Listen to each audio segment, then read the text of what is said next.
Isang mapagpalang gabi po mga kapatid, and welcome po again sa ating evening worship na pinagkakaloob po at minahandog ng SGMA Church of Christ sa panguna po ni Brother Malby, at purihin po natin muli ang Panginoon mga kapatid at binigyan po tayo ng pagkakataon na tayo po ay magkasama-samang muli upang i-worship, sambahin po ang ating Panginoong Diyos sa Espiritu at katotohanan.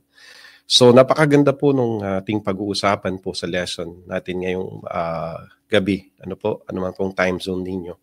It's another parable of our Lord Jesus Christ. Ano mga kapatid? Now, sa ating parable, ayan, yung ating parable po is the parable of the householder unlocking the spiritual treasure. Na mababasa po natin sa Matthew chapter 13 verses 51 to 52, mga kapatid. Kung meron po kayong mga Bible, ano po, buksan po natin and pag-aralan po natin ano po ba ang nilalaman ng parable na ito, mga kapatid. Ano po? Now, last time, mga kapatid, we discussed ano po, na pag-aralan po natin yung parable of the dragnet sa Matthew chapter 13, yung 47 to 50. Ano po?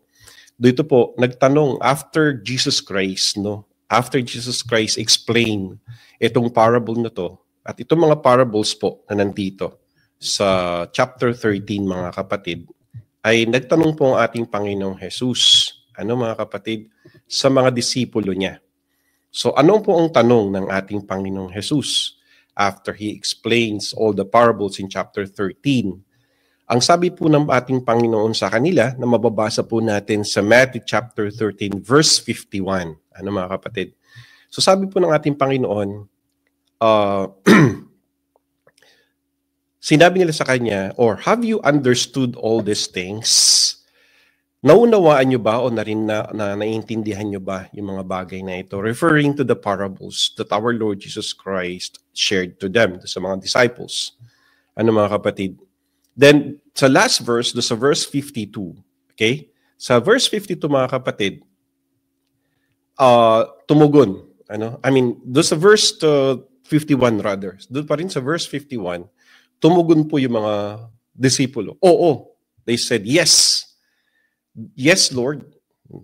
Ibig sabihin, naintindihan nila yung parables na pinaliwanag ng ating Panginoong Jesus.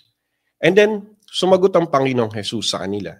Sa verse 52 tayo. Doon sa verse 52, sabi niya, therefore, every scribe instructed concerning the kingdom of heaven is like a householder who brings out his treasure, new and old.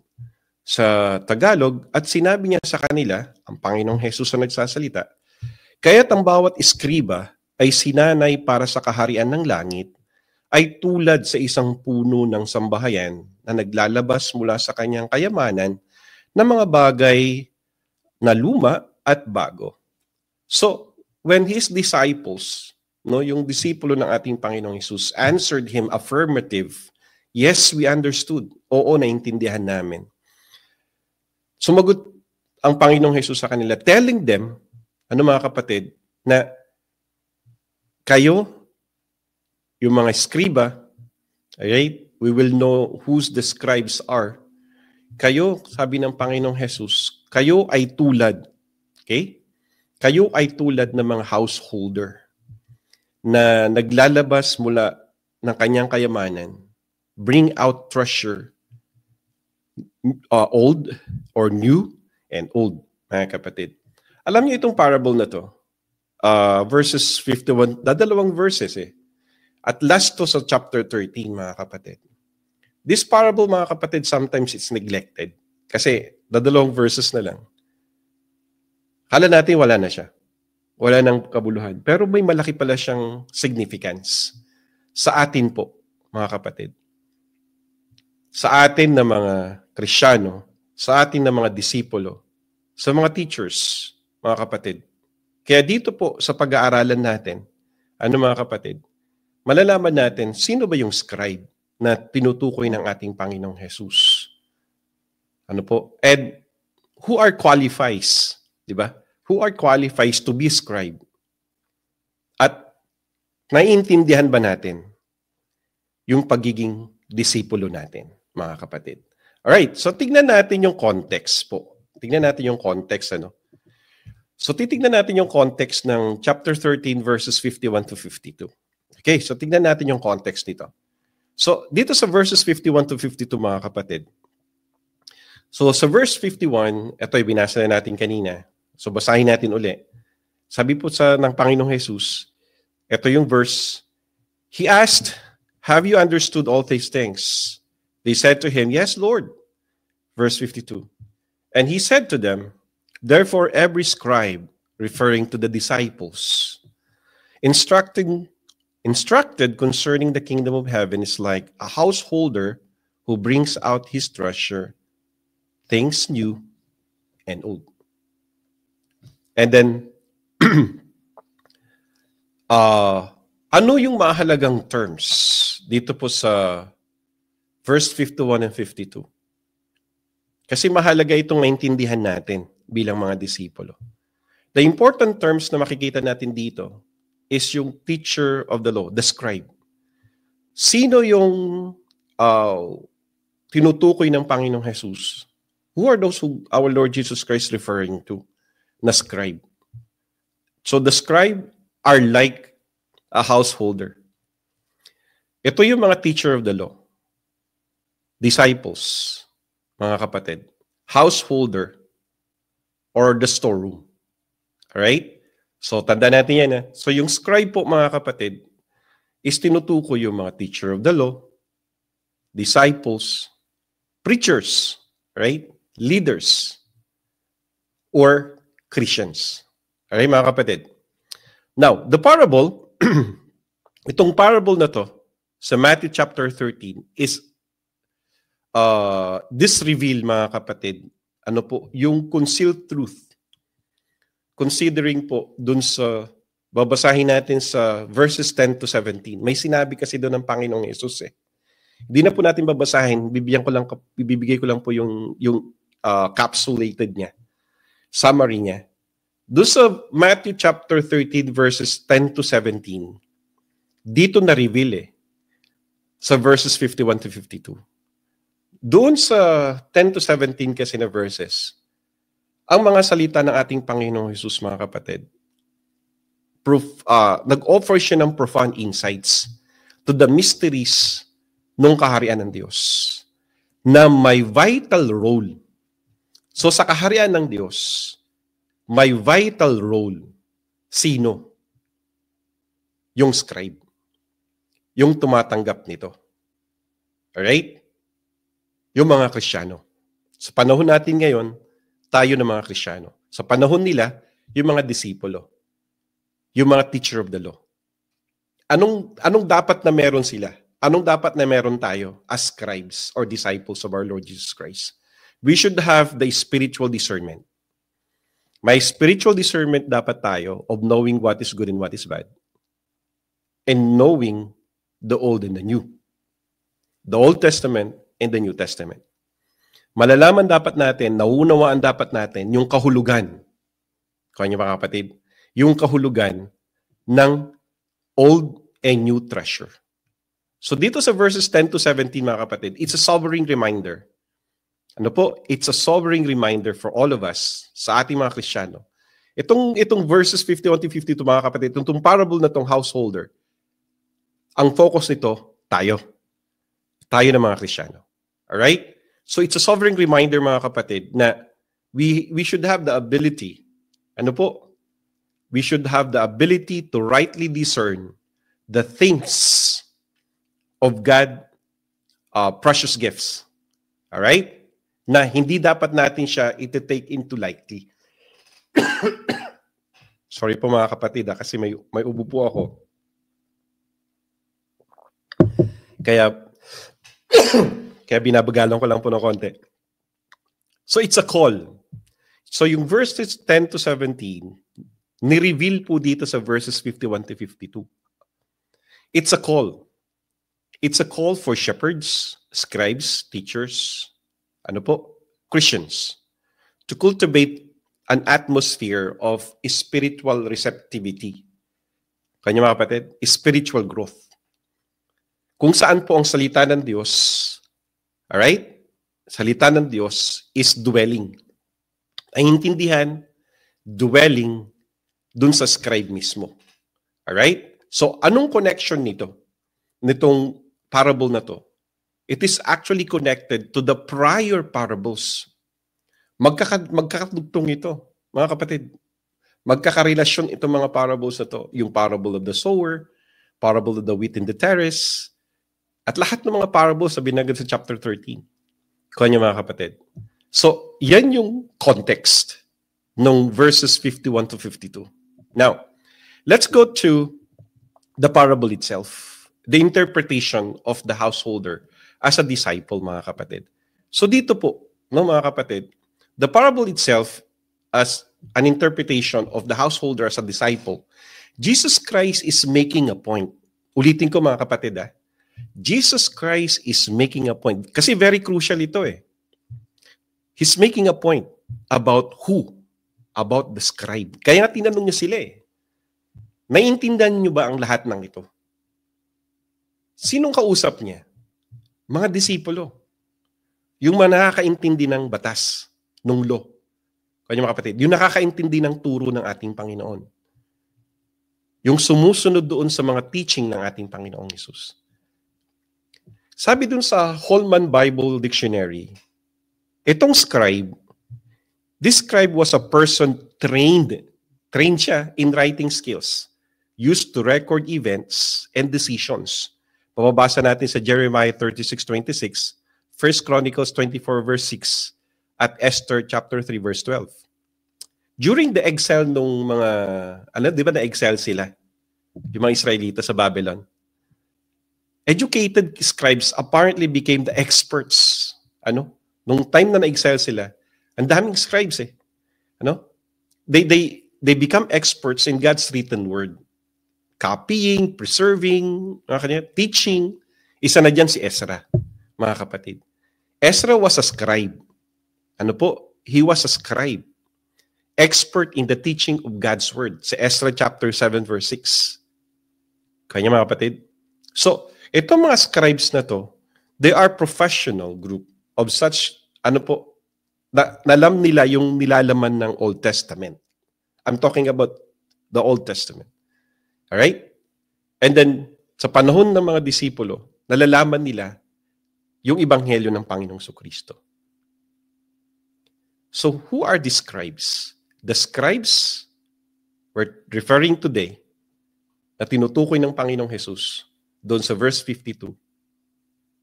The scribes are the disciples. So, makikita niyo dito makikita natin yung heart of this metaphor. It lies on the powerful lesson about the nature of effective biblical teaching and discipleship. Again, yung nilalamon ng parable na to, mga kapatid, it's about the effective biblical teaching and discipleship. It's about us. Tayo na mga Kristiyano. Tayo na mga disipulo ng Panginoong Kristo, mga kapatid. We are not simply copyists tulad nung panahon na yon, but students, disciples, instructors, teachers. Yung scribe is instructed concerning the kingdom of heaven. So yung mga parables na napag-aralan natin, tatanong ko sa inyo, yung tinanong ng Panginoong Jesus, naintindihan niyo ba?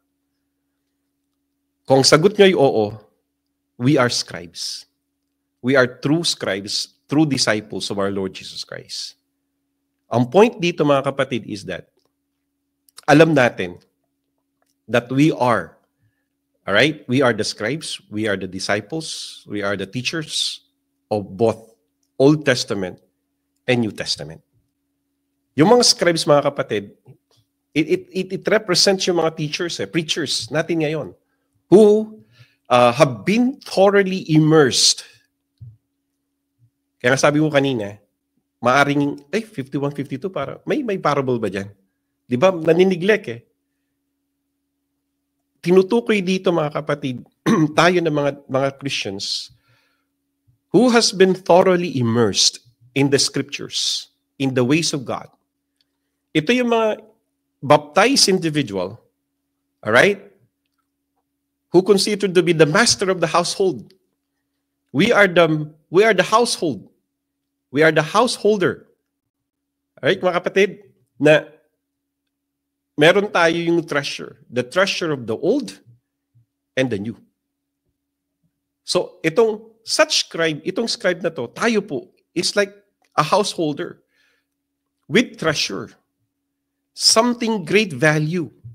So, yung nalalaman po natin sa Biblia, yung salita ng Diyos, mga kapatid, that's the treasure. Great value. Kung ano mga kapatid, great value. We're holding a great value of old and new treasure. Sa madaling salita, mga kapatid, ano po?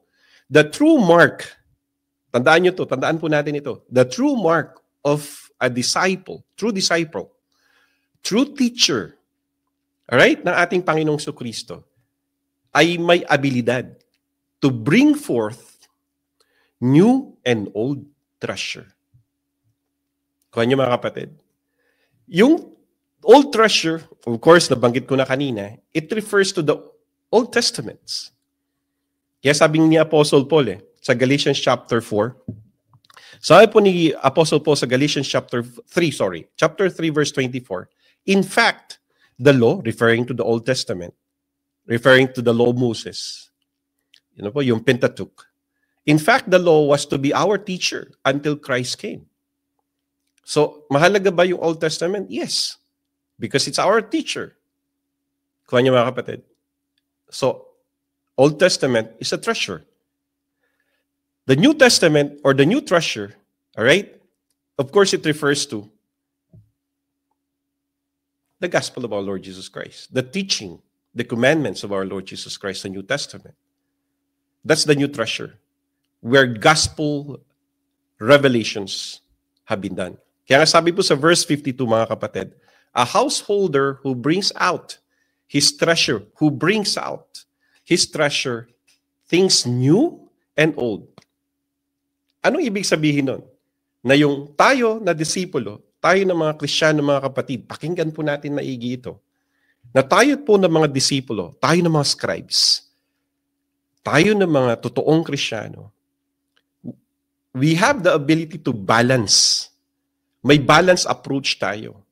Honoring the sacred tradition, Old Testament, while remaining responsive, mga kapatid, to the present-day realities, which is the New Testament.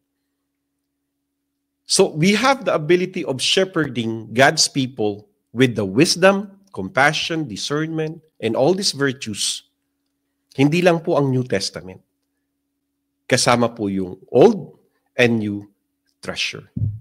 Kuha niyo mga kapatid, ang ganda, no? Dadalawa yung verse, pero ang lawak nung ibig sabihin pala nito, mga kapatid, that we are householder, that we are scribes. Hindi lang tayo dapat magaling sa New Testament. Dapat well-versed din tayo sa New Testament. Kaya nga, new and old treasure. We bring out new and old treasure. Kaya nga po, sabi ko kanina, yung mark, the true, yung totoo, the true mark of Jesus Christ disciples, true Christians, we have the ability to bring forth yung new and old, Old Testament and New Testament, kanyang mga kapatid, to bring it out to the people. Alright? Para maintindihan po nila kung ano yung nilalaman ng Holy Scriptures. Now, let's look at the implications. Ano pa yung mga implications nito sa ating lahat, mga kapatid? Okay? Ano implications nito? Tatlo lang po ito, mga kapatid. Maikli lang po ito. So let's look at the implications of the parable for every Christian. So bawat isa po sa atin na nakikinig ngayon. Number one, every disciple is like a scribe. Ang bawat isa sa atin is like a scribe. Why every Christian or disciples of Christ is like a scribe? Because the parable told us so. Yun ang sinabi ng parable eh. The parable told us in response to the question asked by his disciples. Kaya po sinabi ng Panginoong Jesus, naiintindihan niyo ba to? Opo. Kung sagot niyo rin po ay opo, Ibig sabihin, tayo ay disciples, tayo ay scribes. Mga kapatid, kung naintindihan natin yung mga parables na dineliver po natin dito, dineliver ni kapatid na Malby, at ang sagot natin, ang tanong, naintindihan ba natin yung mga parables na to? At ang sagot natin ay, oo, you are scribe. Scribe ka po. Disciple ka po ng ating Panginoong Kristo. Kuha niyo mga kapatid. Why every Christian disciple is a scribe? Because yung disciple ng ating Panginoong Jesus, mga kapatid, we had been told the only understanding na namumunga tayo. So hindi lang natin basta naintindihan, ha? Okay? May mga requirements ito. Baka, naintindihan ko, Brother Romel, o scribe na ako, disciple na ako. Just only one. Isa lang yan. Ano pa? Nagbubunga tayo. The Word of God, alright, bear fruit. Bear good fruit. Sabi po sa Matthew chapter 13, verse 23. But he who receives seed on the good ground, tayo yung good ground, di ba? Alright? Tayo yung good soil. On the good ground is he who hears, tayo to. Dapat po tayo to. Is he who hears the word and understand it, naintindihan natin, who indeed bears, namumunga, indeed bears fruit and produces. May 100-fold, may 60, may 30. It doesn't matter. Kung 100, 60, 30, for me, doesn't matter. But ang point doon, namumunga tayo. We're bearing fruit. Kung niyo mga kapatid, we are bearing fruit. So, scribes ng ating Panginoong Hesus na nakaintindi po sa parable na to, they should be bearing fruit. Kaya ang talatang ito, mga kapatid, sa chapter 13, verses 1 to 23, kung saan itinuro po ng Panginoong Hesus ang iba-ibang tugon ng tao, yung parable of the seed, of the sower, right? Yung talinghaga, yung binhi ay yung salita ng Diyos. Ba't mang uri yun, lupa, di ba? Na kinakatawan po ng puso ng tao. So sa matabang lupa, ang talatang ito, yung taong nagbukas puso sa Diyos, nakinig sa salita ng Diyos, naunawaan niya, isinabuhay niya, yun ang pinakamatindi. Sinabuhay niya hanggang sa magbunga, mga kapatid. Kaya nga po, yung tinutukoy ng Panginoong Hesus sa verse 52, the scribes are like householder of what? Of the treasure old and new. These are the scribes, these are the disciples, these are the Christians who are bearing fruit. Anong fruit? Fruit of the Holy Spirit. Sa Galatians chapter 5, verses 22 to 23. Ano pa, Brother Mel? Every disciple is a scribe if he understood all things. Alright? If he understood, what is all these things? Balik tayo sa verse 51. Sabi ng Panginoon, have you understood all these things? Referring to what? Doon sa mga turo niya. Doon sa mga tinuro ng Panginoong Hesus, naintindihan niyo ba itong mga tinuro ko as in layman's term? Ano sabi ng mga disipulo? Yes, Lord. Kaya tayo po, naintindihan mo ba natin? Yung pangunawa sa salita ng Diyos, mga kapatid, ang sinasabi po dito ay napakahalaga. Hindi sapat yung marinig lamang, ha? Hindi po sapat ang mga salita ng Diyos. Kasama po yan. Pero hindi po siya sapat. Dapat nating unawain at isabuhay siya. Sabi po sa atin sa James chapter 1 verse 22, maging tagatupad tayo ng salita. Hindi lang tagapakinig, At huwag tagapakinig lamang na dinadaya ang inyong sarili. We are just deceiving ourselves if you are just listening, if we are just hearing the word of God. Tayo mga disipulo, we are not scribes. We are not true scribes. We are not true disciples of the Lord Jesus Christ. Kung pinapakinggan lang natin yung salita, hindi natin sinasabuhay. Tandaan po natin yan, mga kapatid.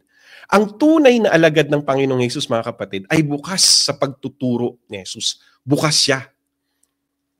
Open-minded, open hearts sa turo ng Panginoong Hesukristo.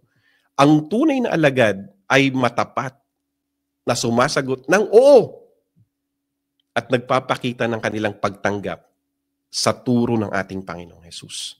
Sabi po sa John chapter 8, verse 31, kung kayo'y mananatili sa aking salita, kung tayo'y mananatili sa salita ng Panginoong Hesukristo, tunay ngang kayo'y mga alagad ko. So kung hindi tayo, mga kapatid, that's very simple. kung hindi tayo nananatili sa salita ng Panginoon. Referring to Ecclesiastes chapter 12, verse 12. What is our purpose? Anong purpose natin sa tayong mga tao?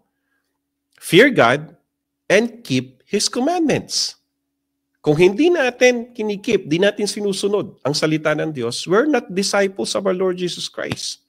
Kaya nga po dapat nating magsikap. Dapat tayong magsikap, mga kapatid, na maunawaan po ang salita ng Diyos. Ang pagiging scribe hindi po simple. Tulad po ng mga verses na to. Tulad ng parable na to. Dadalawang verse, napakasimpleng parable. Hindi po. Kaya mga kapatid, ang pagiging scribe, ang pagiging disipulo, hindi po napakasimple yan.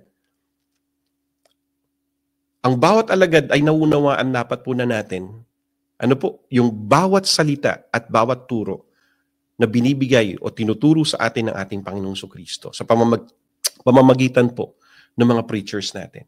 Anong sabi po sa atin sa 2 Timothy chapter 2 verse 15? Pagsikapan mong humarap na subok sa Diyos. Subok sa Diyos. Manggagawang walang anumang dapat ikahiya. Wala tayong dapat ikahiya na bilang disipulo ng ating Panginoong Kristo na gumagamit ng wasto sa salita ng katotohanan. Paano tayo gagamit ng wasto sa salita ng katotohanan kung di tayo nag-aaral? Kung di natin naiintindihan. Kaya nga po mga kapatid, understanding God's Word is a fundamental aspect of being a scribe. Fundamental siya. Importante siya. Significant siya. Kaya niyo mga kapatid, iyan ang pagiging scribe o pagiging disipulo.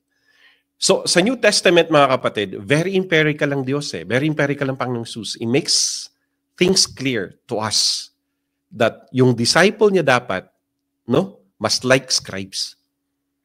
Kaya niyo mga kapatid, the very word disciple means learner. Nag-aaral. Natututo. Estudyante, di ba mga kapatid? Pag ang estudyante walang natututunan sa school, di ba bumabagsak? Kasi may assessment di ba mga kapatid? Merong test, di ba? May exam. O pag bumagsak sa exam, di bagsak. Ibig sabihin, wala siya natutunan. Kuha niyo mga kapatid, is similar sa atin. So, we are required to study the Word of God. We are required to understand the Word of God. And we are required na isapamuhay ang salita ng Diyos. And we are required to share the gospel as the Great Commission said. Di ba mga kapatid? So, di ba, Jesus told his apostles, mga disciples niya, di ba? Sa Matthew chapter 28 verse 19, to make disciples. Nagtuturo tayo dapat. Kuha niyo mga kapatid? To make disciples. Make disciples is an action verb. Dapat po, gumagawa tayo. Yan ang sabi sa 28 verse 19 ng Matthew, di ba? His disciples would then be taught. Di ba? It's a Christ command, mga kapatid, na magturo. Kaya niyo? Na dapat turuan, nagtuturo, at dapat matuto.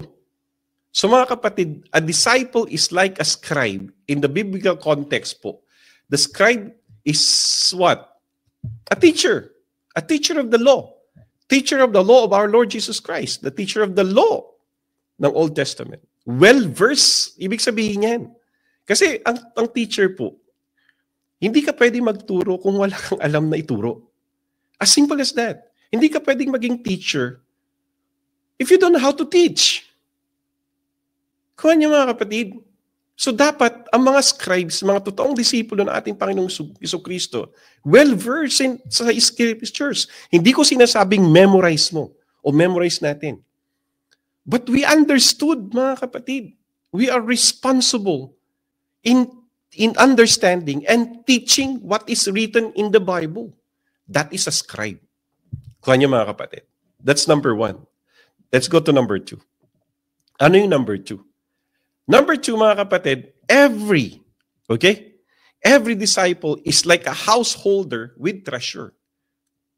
Ang bawat disipulo ng ating Panginoong Jesucristo, bawat scribe is like a householder na may kayamanan. Yung term householder refers to a person who manages, di ba? A household or a home. Manage. Alright? In this metaphor, mga kapatid, it signifies po yung someone who has, anong meron sa kanya? Responsibility. Responsibility of what? Managing a treasure. Managing valuable things. Sa atin, it's a metaphor. What is that? What is that valuable things? The knowledge, the wisdom, the teachings written in the Holy Scriptures. Yan yung treasure. And the treasure, mga kapatid, symbolizes what? The knowledge, the wisdom, the teaching of our Lord Jesus Christ. Kaya niyo, mga kapatid? Old and New Testament. Those are the treasures.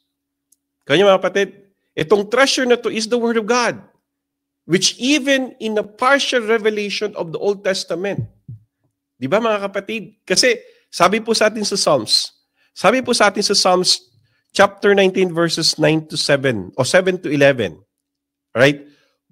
More to be desired than gold. Yung salita ng Diyos, more to be desired than gold, more than much fine gold. Yun ang treasure. Yun ang salita ng Diyos, mga kapatid. Ano pa? Better than silver, fine golds, and rubies. All these things you may desire cannot compare with the Word of God. Proverbs chapter 3 verses 13 to 18. So, yung value, the value of that treasure, mga kapatid, is full and final revelation of God's will through His Son, Jesus Christ. Yan po yung treasure. In Colossians chapter 2, verse 2 to 3, sinasabi po dyan sa verses 2 to 3, mga kapatid, ang tunay na kalakasan ay matatagpuan sa pag-ibig at pagkakaisa, kay Kristo Jesus. So anong sinasabi sa atin dito sa Colossians chapter 2, verse 2 to 3, mga kapatid? Ano po? Dito po sinasabi ni Apostle Paul na ang mga Kristiyano, scribe, mga disciples of the Lord Jesus Christ, lumalakas po ang loob natin, lumalakas tayo, at sa pakikiisa natin, pakikiisa natin sa pag-ibig sa ating Panginoong Kristo. Ito yung nagpapalakas ng ating pananampalataya. Sabi nga po ni Apostle Paul sa Ephesians chapter 4, verses 2 to 3, kayo'y maging mapagpakumbaba, mahinahon at mapagtiis na magbatahan nga kayo sa isa't isa sa pag-ibig. We encourage one another. Pagsikapan ninyong manatili ang pagkakaisa ng Espiritu sa buklod ng kapayapaan. Ano sinasabi ng ating Panginoong Kristo dito, mga kapatid, through Apostle Paul? Sinasabi niya po rito, si Kristo ang pinakamahalagang treasure. Hiyas, jewel ng ating pananampalataya. Sinasabi po ni Pablo na si Kristo mismo ang hiwaga ng Diyos. Na nangangahulugan, mga kapatid, siya ang susi ng tunay na karunungan at kaalaman tungkol sa Diyos. Ano sabi sa atin? Sa John 14:6. Ano sabi ng Panginoong Hesus? Ako ang daan, ang katotohanan, at ang buhay. Walang makakapunta sa Ama kundi sa pamamagitan ko. It's all about our Lord Jesus Christ. He is our treasure. And a householder, a disciple, a true teacher of old and new, considering our Lord, His treasure. And lastly, mga kapatid, ang lahat ng karunungan at kaalaman matatagpuan natin sa ating Panginoong Kristo. Maraming filosofiya, maraming kaalaman sa mundo. Ngunit ang tunay at makalangit na karunungan, kaalaman ay nagmumula po sa ating Panginoong Kristo. Bakit po? Kasi sabi sa Proverbs, sapagkat ang Panginoon ay nagbibigay ng karunungan, mula sa kanyang bibig ay lumalabas ang kaalaman at kaunawaan. Galing po sa Diyos, mga kapatid. Kuha po natin. So, a scribe is like a householder with treasure. With treasure. Ano yung treasure? The Word of God. Alright? Lastly, number 3, mga kapatid, every disciples po has both. Nasa kanya yung old and new. Hindi sinabi yan, mga kapatid. Kasi doon sa verse 52, it brings out treasure. New lang ba? Hindi. Old and new. So ang bawat disipulo, mga kapatid, dapat meron tayo yung old treasure. Kuha po natin.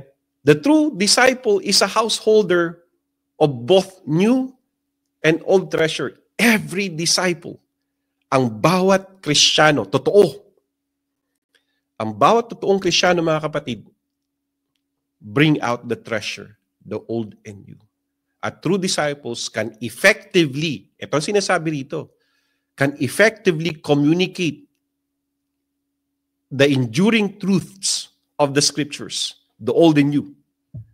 Kaya mga kapatid, hindi lang old, hindi lang new. Both. So ini-emphasize nito, mga kapatid, yung kahalagahan, the importance of understanding and integrating, mga kapatid, yung harmony ng Old and New Testament. The Old and New Faith. It highlights, mga kapatid, ano po, yung continuity.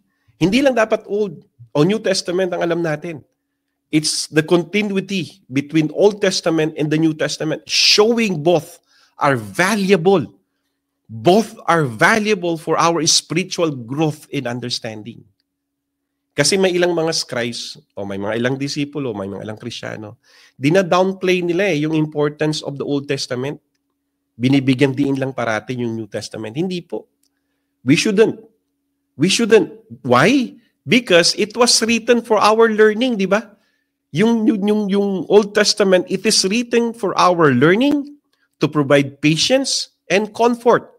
Ang sabi po sa Romans 15 verse 4, for whatever things were written, referring to the old, before were written for our learning, para sa ating pag-aaral. Konyo? And that we through the patience and comfort of the scriptures might have hope. Ito yung nagbibigay sa atin ng comfort, ng pag-asa, for us to understand ano ba yung mga promises ng ating Panginoong Kristo. We should not downplay ang Old Testament. Why? Because it was written for our admonition, reproach. Sabi po sa 1 Corinthians chapter 10 verse 11. Now all these things happen to them as examples. O di ba, ang dami nating natututunan sa DBR nga po, di ba, the Daily Bible Reading. Ngayon po sa pangunguna ni Brother Jonas, na pag-aaralan natin doon from Genesis to Revelation ang pag-nag-aaralan natin doon, di ba? Naintindihan natin na, nakakakuha tayo ng lesson from the ancient Israel. Di ba? Kung paano sila nakitungo sa Diyos, paano sila naging disobedient, ano yung result ng disobedient nila, nung naging obedient sila, anong naging result. Ang dami nating natututunan doon, di ho ba? Nagtuturo sa atin na may mga ways na dapat nating hindi daanan. May mga ways na dapat nating daanan kasi binibigyan tayo ng aral, di ba? Sa Old Testament. So, do not downplay na, dapat ang alam mo lang New Testament. Hindi po. Kaya nga, wag nating ipagwalang bahala. Don't dare to throw away the old treasure just because we have been blessed with the New Testament. Hindi po. Old Testament help us to appreciate more fully what is new. Kanya mga kapatid. And Old Testament din po, it can make us what? Wise for salvation through faith of our Lord Jesus Christ. Yan yung sinabi ni Apostle Paul. Basahin natin. 2 Timothy chapter 3 verses 14 to 15. Ano sabi po dito? But you must continue in the things which you have learned. Alin yun? Yung Old Testament, yung law ni Moses. And been assured of knowing from whom you have learned them, that from childhood you have known the Holy Scriptures, which are able to make you wise. Diba? Hindi lang tayo nagiging wise, mga kapatid, because of the New Testament. Nagiging wise din po tayo kaakibat, katulong nung teacher natin. Sino yung teacher natin? The Old Testament. And that from childhood, you have known the Holy Scriptures, which are able to make you wise for salvation through faith, which is in our Lord Jesus Christ. Naintindihan natin. Bakit po? Because our Lord Jesus Christ fulfilled the law. Kuha niyo mga kapatid. And Old Testament foreshadow the coming of our Lord Jesus Christ. Foreshadow the faith that we have with our Lord Jesus Christ. Mga kapatid, ano po? Kaya nga po, ang true disciple, ang scribe, has both old and new treasure. Kanya mga kapatid, and we should not be downplaying, ano po, na we dare not to throw away yung Old Testament because it's a scripture. Kasama po siya sa scripture. Ano sabi sa atin ng Apostle Paul sa 2 Timothy chapter 3 verse 16 to 17? Sabi po dito, all scriptures, New Testament ba? Lang ba? Hindi po.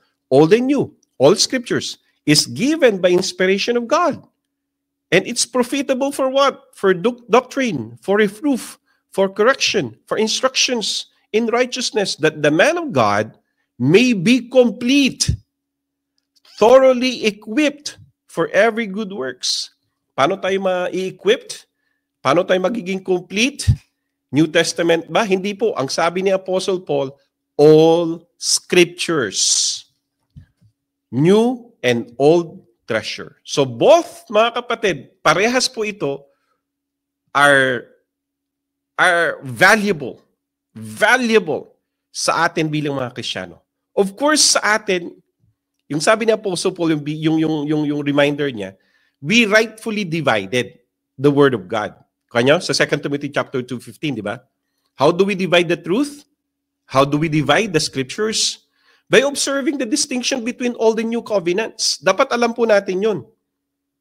Kanya mga kapatid, hindi natin dapat pinaghalo-halo. Dapat alam natin yung distinction, differences ng Old Testament and New Testament.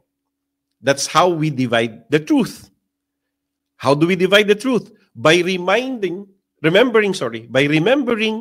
that it is, in a full revelation, provided by the New Testament, it helps us to understand the mystery, sa pamamagitan ng Old Testament. Para maintindihan natin yung mystery, okay, sa New Testament, we have the teacher. Who is our teacher? The Old Testament. So, we should seek to understand the new light of the old, but the old in the light of the new. Ibig sabihin mga kapatid, we rightfully divided the truth. Okay? Now, as Christians po, mga kapatid, yan po yung tatlo.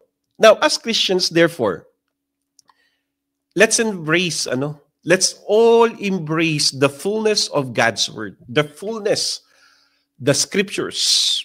We should embrace it as a disciple, as a scribe. We should be encouraged, to continually learning the Word of God. Kung wala pong katapusan ang pag-aaral ng salita ng Diyos. It's a lifelong learning. Tandaan po natin yan. And we should reflect, mga kapatid, bilang disciples, bilang scribes, we should reflect in integrating the treasures, both old and new, sa buhay natin. Kasi all scriptures is God's what? Breathe. It is useful for what? Teaching, rebuking, correcting. Di ba mga kapatid? 2 Timothy chapter 3:16. So, saan nakafocus mga kapatid yung parable na to? Sa atin. Sa atin na mga Kristiyano. Sa atin na nakaintindi, na nagsasabi, yes Lord, I understood. Sa pagtatapos natin mga kapatid, disciples is like a scribe, a householder with treasure, with both new and old.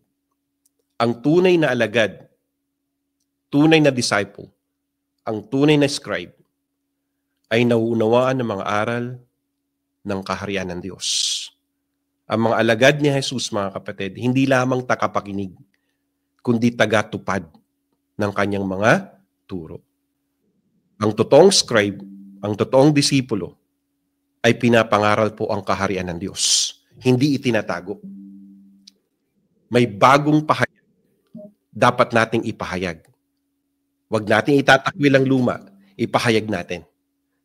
Kanya mga kapatid, higit sa lahat mga kapatid, ang disipulo ni Kristo Jesus, ang tunay na disipulo ng Panginoong Kristo ay dapat ibahagi ang tungkol sa Panginoong Diyos. Ay dapat ibahagi ang tungkol po sa ating Panginoong Kristo. Ang tunay na tagasunod ng ating Panginoong Kristo, hindi lamang nag-iipon ng kaalaman, kundi binabahagi niya po ito. Tulad ng isang puno ng buhay na nagbibigay lilim, nagbibigay bunga, kanyo, sa lahat ng mga nakakakita nito at nakakarinig ito. Kaya mga kapatid, sabi po ni Apostle Paul sa atin, sa 1 Corinthians chapter 9 verse 16, For if I preach the gospel, I have nothing to boast of. Nangangaral tayo ng salita ng Diyos, hindi natin dapat ipagyabang. Pero may kailangan. Mangaral tayo. Kasi po, who is me if I do not preach the gospel? Who to us if we don't preach the gospel? Purihin natin ang Panginoon mga kapatid, and happy Lord's Day po ulit.